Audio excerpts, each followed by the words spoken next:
Today we are tasting the Phillip Girard Sancerre.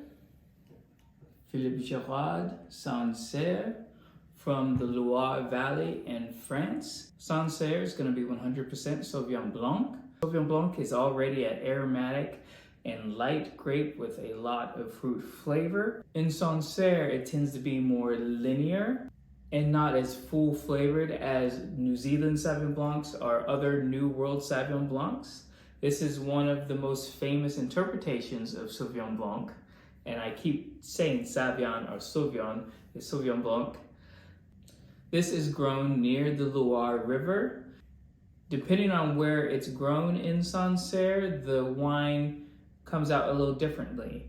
The vineyard of Phillip Girard is a mix of clay and limestone, so that allows it to have a long ripening because of the coolness of the clay, and then it retains its acid well because of the base quality of the limestone. And then they age this in stainless steel to keep it clean, but they leave the lees on there, or the yeast. So that gives it a richer flavor than a lot of other Sancerres that are closer to the Loire River. Most of the rich flavored Sancerres are further away where there's even more clay content, which does promote the richness. Let's taste this. This wine sheets down instead of tears, so it doesn't have the highest alcohol. Let's look at what it says here. We are 13%.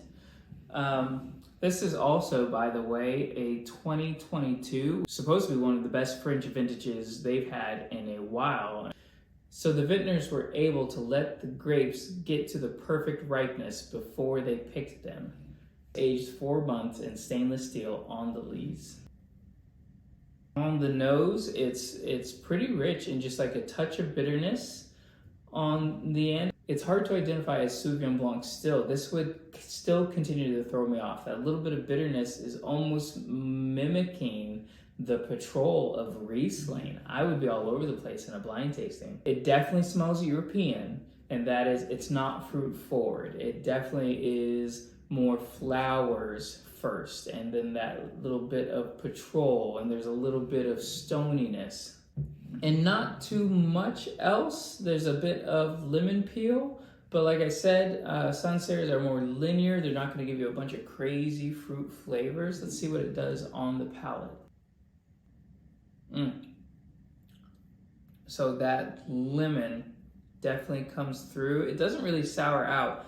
It stays nice. It's like rich lemon. I think that's because of the time it spends on the leaves, but it is quite dry. It's actually not overly dry. It's rich and very pleasant. It is very giving for a Sauvignon Blanc. I don't know how I would be able to identify this in a blind tasting. So the acidity hits right here on the side of the aftertaste, but it's so rich for Sauvignon Blanc.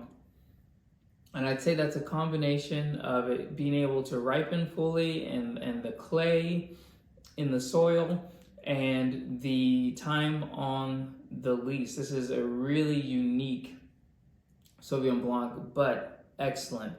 I would pair this with scallops. Scallops have a richness, but they're still very clean in their flavor, and I think this would be great. It's a little too rich for caviar, I would say, or like oysters, where I would want it even more lifted and more like sharper acidity, but I think this would be great with scallops. Is there anything I forgot? We did the vintage, we did with where the place is for it. We're in the Loire Valley, which is one of your top regions in France. I think we're good. We're good. We'll call it.